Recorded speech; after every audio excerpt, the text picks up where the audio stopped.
But hey, folks, this is Monk, and we are back with another episode of From the FTC Film Show. And I'm joined as always with my co-host. We got Cornelius, aka Evil Corny. I did get a couple things in that we're going to talk about today. So if you haven't been here before, hit that subscribe button. Turn on your notifications because we are a channel that reviews films, current films specifically. But sometimes things come up as we're talking about them. So I'm gonna get it started with Red One. This is actually in the theaters right now. It had a lot of buzz, around it because of the costs and I guess the stars involved. It's out right now, and this film is directed by Jake Kasdan. And in the film, when a villain kidnaps Santa Claus from the North Pole, an elf, extremely large and formidable operative, joins forces with the world's most accomplished tracker to find him and save Christmas. This film stars Dwayne Johnson, Kieran Shipka, Chris Evans, Lucy Liu, and J.K. Simmons. And what'd you think about this, Cornelius? Because I didn't see this one. Oh, first off, they actually put it on Prime, so I didn't go to theaters to see it. I saw it on Prime. It is what it is. It's just a goofy Christmas movie. I had a lot of fun with parts of it. It's silly, and a lot of parts of it. It kind of takes itself serious, for the universe it's in. But I kind of like The Rock and Chris Evans' dynamic in this film. And I think they did a Netflix film a while back. Was that like Red Notice or something like that? Yeah, what's going on with this red in the names? I was kind of curious on it. What film starring these guys? Yeah, I hadn't got around to seeing that yet because I've heard some bad things, but I might just watch it sometime this holiday season, just see those two guys together, But like I said, I had a lot of fun with it. It's just a goofy Christmas movie. It's good to see J.K. Simmons and things and Lucy Liu and things. So I thought it was a cool movie, but I didn't see it in theaters. I actually saw it on not AMC Prime, on Amazon Prime, because it is a I guess a MGM / Amazon film. How were the effects in it? Because that's one thing. It was really big budget, so I feel like was gonna do a lot of visual stuff going on in it. I thought it was real good effects, but some of the stuff was just overdone. But I'm kind of glad they took it serious. You know what I'm saying? Overall, it's like I said, it's just a goofy Christmas movie. But I thought for what it is, I thought it was a good movie. All right. Yeah, it's not going to cost you anything because I think most of us have Amazon Prime at this point, so you can watch it there if you want to check it out. So the next one I got is going to be a musical documentary that I watched on, I believe it was on HBO Max, streaming on there exclusively, and it's called Yacht Rock. And this was a film that was put together by Garrett Price. This film chronicles the emergence and popularity of the West Coast soft rock pop culture, epitomized by musical artists such as Christopher Cross, Michael McDonald and the Doobie Brothers, Kenny Loggins, Steely Dan, and Toto, artists like that. This was really entertaining piece of work right here, man. I had a really good time watching this film.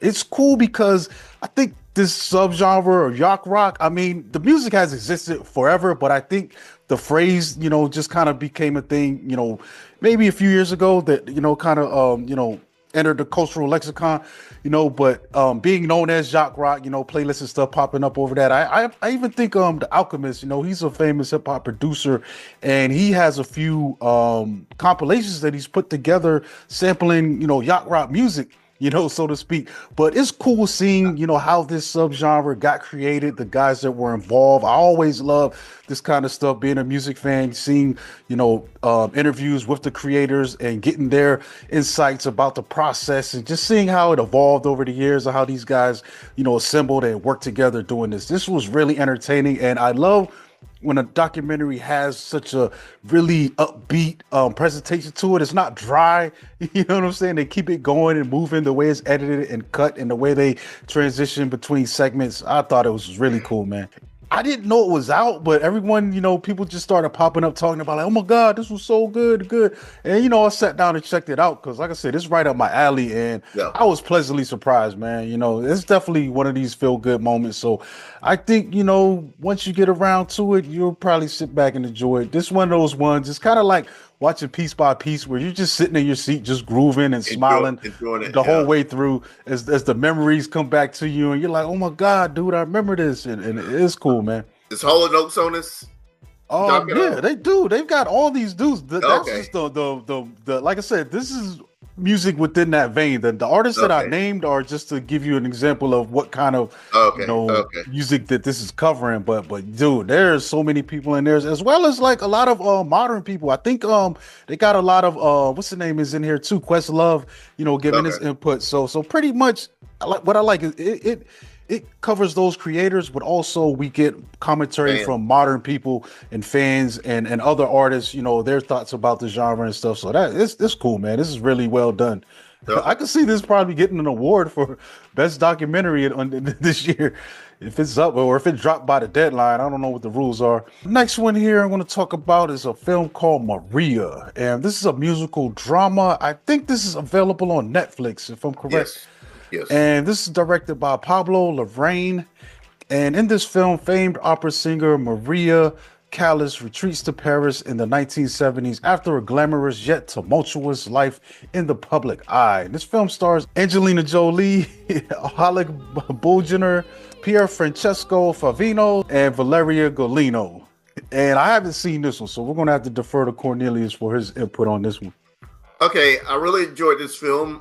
It's about Maria Collins. She was actually born in New York City, but she is American Greek.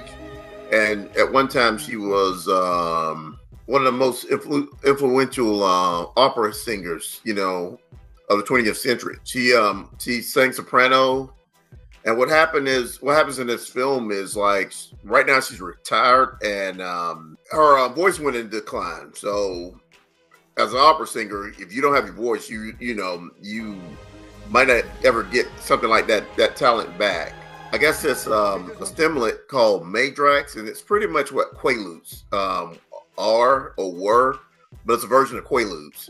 So she's pretty much kind of reliving and kind of talking about her life while she's under, the influence of these Quaaludes. So she'll just pretty much leave her apartment and just wander the streets of, I think she's in Italy. I really enjoyed this film. This is the first film I've seen by this director, and I thought it was real, well done. I probably would have saw this in the theaters if it would have came out in the theater, but I was able to see it on Netflix. But it's worth a watch.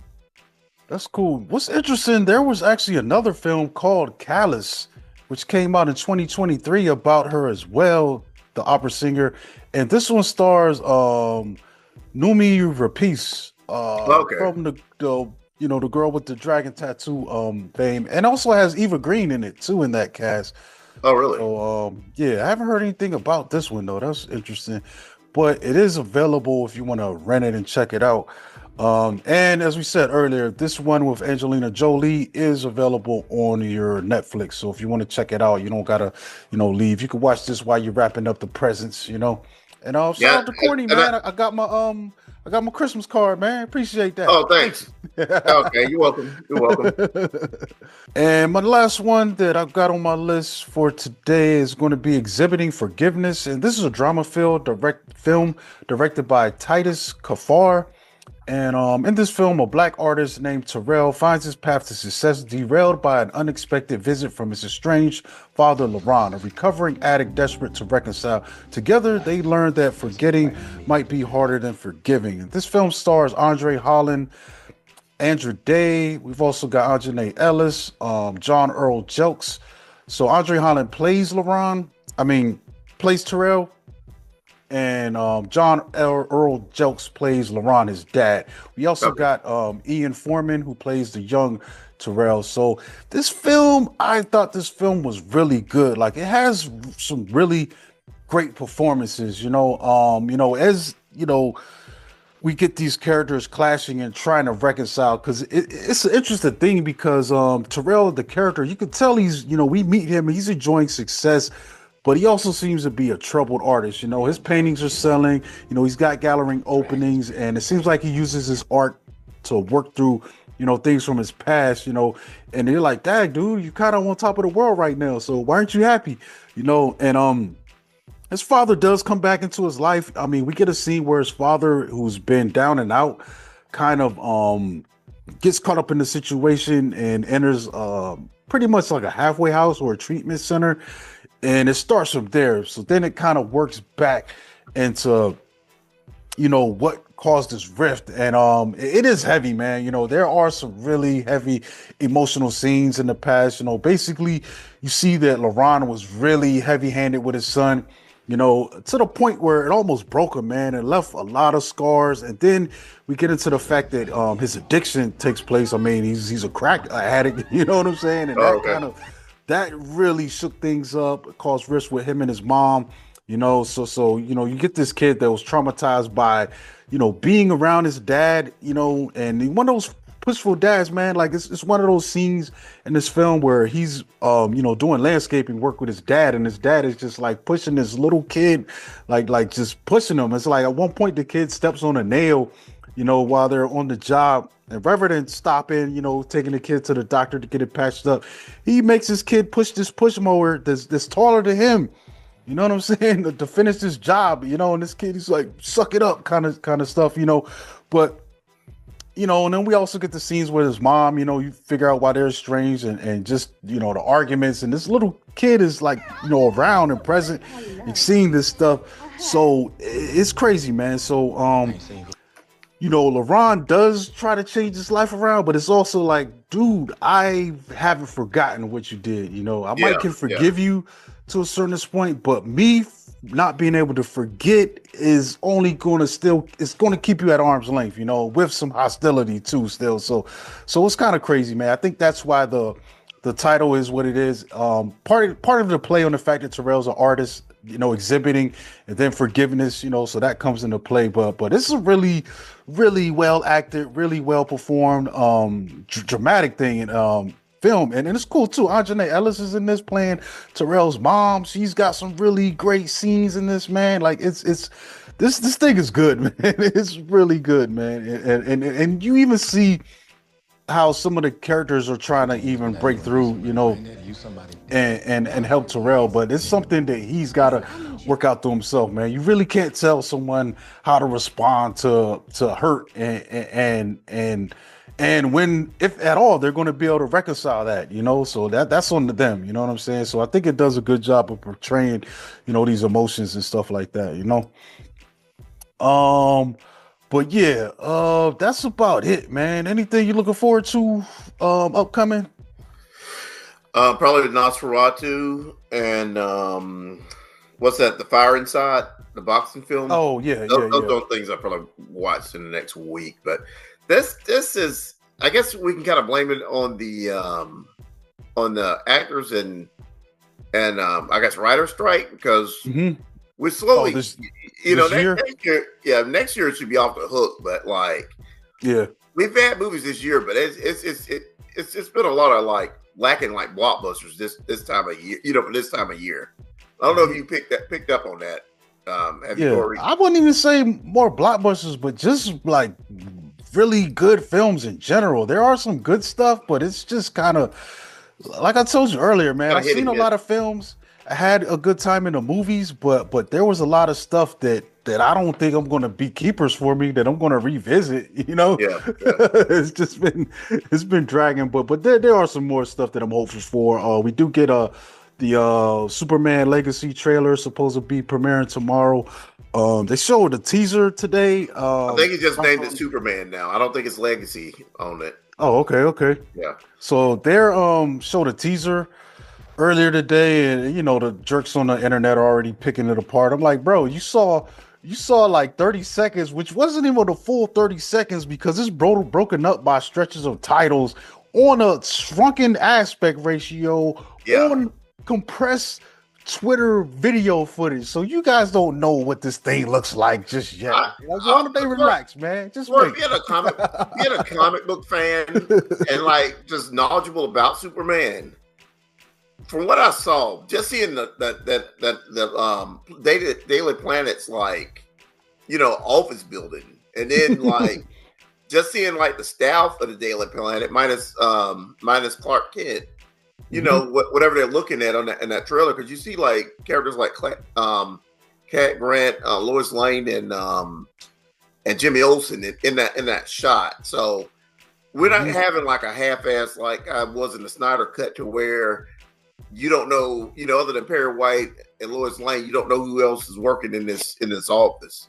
I think we're going to see, with James Gunn, I think we're going to be kind of true to like the comic on a lot of this stuff, and Superman has a lot of like supporting characters in that comic. It's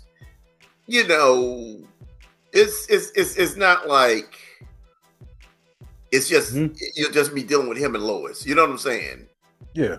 Even if they're in the background, those characters will be there, or most likely they'll be interacting with what's going on instead of, instead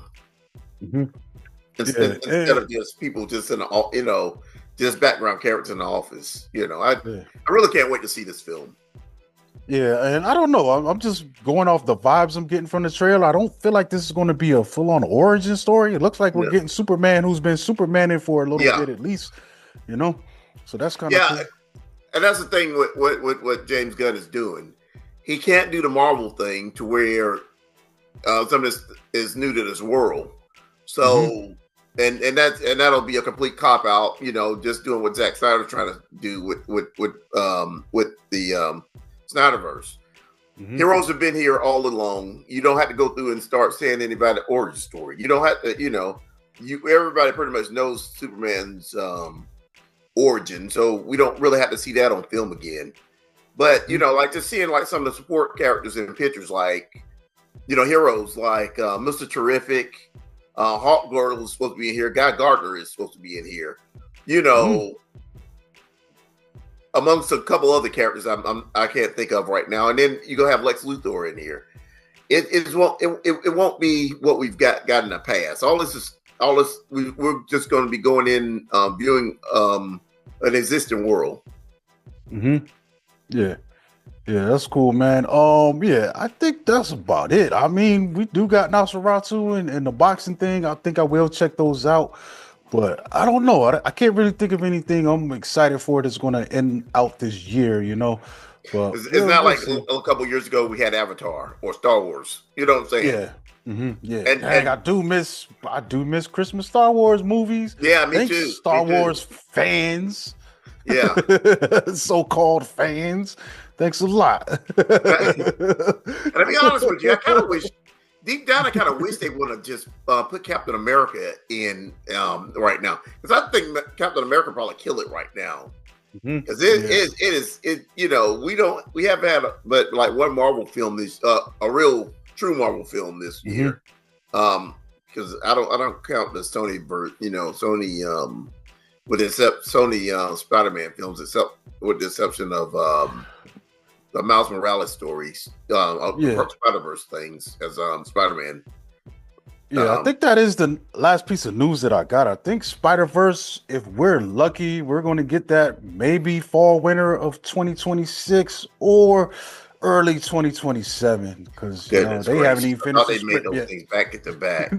That's what I thought they did too, but I think that one director messed the momentum up. The way he was dealing with the visual effects artists and doing crazy stuff, because they said he was doing edits after scenes had already been rendered, and this is crazy because of that process. Anytime you're going to do an edit, you do that on the earlier design aspect, because some of these scenes with this computer animation, it might take days and weeks for these computers to render, you know what I'm saying, like seconds and minutes of footage. So you're backing this thing up, you know what I'm saying, and you're burning out your workers. And that story came out how they had people quitting and stuff. So I think they want to give some time for that to die down and get that taste out of the public's mouth and be like, oh, we are considering the visual effects artists now, that kind of stuff. So yeah, man, like it sucks, man, but damn, Because once I saw that the one guy reported, I think a couple weeks ago, that he hadn't even recorded his voice yet, and I'm like, that's the first thing they do. Yeah, I know. Record the voices. I know. So, yeah, it's going to be a while, folks, man. Dang, yeah, we'll probably get the next Spider-Man, MCU Spider-Man film before we get Spider-Verse. That's crazy. That's crazy. Well, both of them will probably come out before we get a Blade movie, so See, I think Blade could be done fast once they get that, figured out, But yeah, but I think we're out of here, folks, man. We're going to catch y'all next time. We'll probably be able to get one more in before the year's out, but if not, we're going to see you next year, I believe. Actually, we're probably going to be here next year because the next Wednesday is going to be the first. Yeah, folks. And I'm drinking eggnog from a TARDIS, by the way.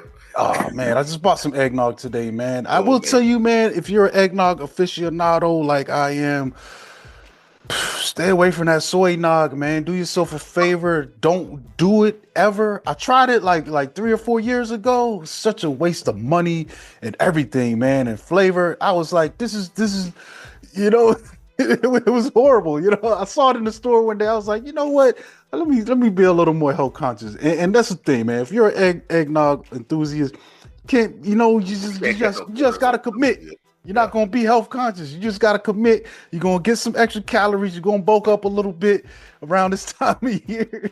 You just got to commit, man. And just any other thing is unacceptable. The only other thing I might indulge in is maybe the alcoholic eggnogs. Oh, okay. Even then, you got to be selective. Maybe blend some of that in with the regular eggnog, I will say, I can't do the soy eggnog because I'm allergic to soy, and I would probably be in the damn hospital. Last time I had soy milk, it shut, closed my throat up. It tastes horrible. Yeah, but the damn almond eggnog is horrible also. Yeah, that stuff is thin. It is like it's almost like thin as water with like flavor. I'm saying to myself, what in the hell's going on? I don't know. Man. Yeah, stay away from that, folks, man. Some things, man, I don't mind you having alternative. No, I do mind because a lot of these alternatives don't hold up. It's like when you try to make vegan sausage. Like, you can't do that, man. You just shouldn't eat sausage, man, if you're vegan. Like, stay away. Don't do that. You know what I'm saying? Eat something else. Yeah, just eat a salad. It's like the banana now laters. It don't really taste like banana. It's flavorful, but if you compare that to the flavor of regular, it don't taste like a banana. And this nut-based eggnog does not taste like eggnog. It does not taste like eggnog, man. Really, now, the only thing that tastes right is like the cherry ones, because that grape one just tastes like purple. Mm-hmm. Yeah, there ain't no grapes taste like that, but it's still tasty at least. A little pass. It's a thing. Yeah, but we're out of here, folks, man. We're going to catch y'all on the next show. Make sure you subscribe to the channel and turn on your notifications, and we'll be back. And catch me on Monkey Blood at Twitter and Instagram. I am on Blue Sky as well as Monk Bloody. So yeah, man. I don't know if I like it over there. It's too nice. I like a little drama. I need a little action. Well, we can start complaining about soy eggnog. That'll probably get somebody off. Yeah, man. All right. You want to say where they can find you? Yeah, I'm Cornelius Bros. You can find me on Facebook, Cornelius Bros, on Instagram, Cornelius Bros, on Blue Sky, where I'm evil corny, and also on TikTok, I'm Cornelius 1976. And all right, folks. Yeah, fuck Twitter, fuck Elon Musk. All right, y'all, we out of here. Fuck soy eggnog. Yeah, fuck soy eggnog. And almond eggnog. Yeah.